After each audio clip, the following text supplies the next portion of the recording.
Alright, Trekkers and Checkers, time for the final episode of Be the Day with the quality of life. The Enterprise arrives at Tyra 7A to oversee a fledgling mining technology, a particle fountain, engineered by Dr. Farrellin. While on the planet, the crew observe the use of small machines called exocomps that Dr. Farrellin claims can analyze a problem, replicate the correct tool to repair it, and learn this for future situations. During a test, one exocomp refuses to enter a tunnel. Moments later, a confined explosion occurs within the tunnel. Dr. Farrellin, Lieutenant Commander Data, and Lieutenant LaForge investigate the exocomp, finding several more new electronic pathways in its circuits than they expected.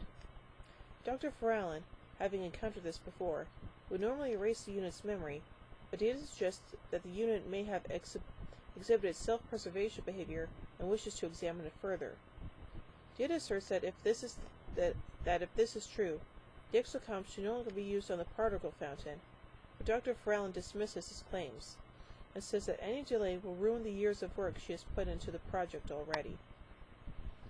Data tests the exocomp aboard the Enterprise, instructing it to repair a malfunction in the Jeffries tubes, though having jury-rigged a false alarm that alert the exocomp to danger. To his disappointment, the exocomp continues to repair the malfunction through the alarm. However, when Data investigates the unit, he finds that it has repaired not only the malfunction, but its false alarm, having sensed it was not in any danger from the test.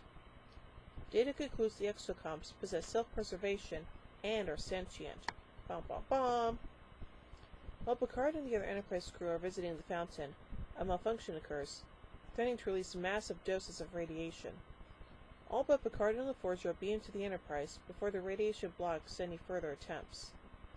Riker and Dr. Farrellin arrange to have the exocomps beamed into the facility to shield Picard and LaForge long enough to beam them out at the cost of destroying the exocomps. But Data has logged out the transporter controllers, claiming the machines are sentient and refusing to allow them to be forced to die for others. After some negotiating, Data allows the exocomps to be used, but only if they are given the choice to go. The exocomps show their intent to proceed and are beamed to the fountain. The units configure themselves that not only allow Picard and LaForge to be rescued, but one of the exocomps to return to the Enterprise, the last one sacrificing itself for this purpose. As the damage to the fountain is repaired, Dr. Farrellin admits she is still not sure if the exocomps are sentient, but promises not to abuse them again. Data explains to Picard that he had to stand up for the exocomps, just as Picard had stood up for him in the measure of a man, when his own sentience was questioned. Picard acknowledges that Data's actions were probably the most human thing he has ever done. Yeah, I definitely agree with that.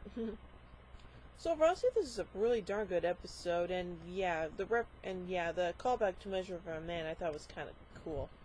So overall, I give the quality of life 4 warp cores out of 5.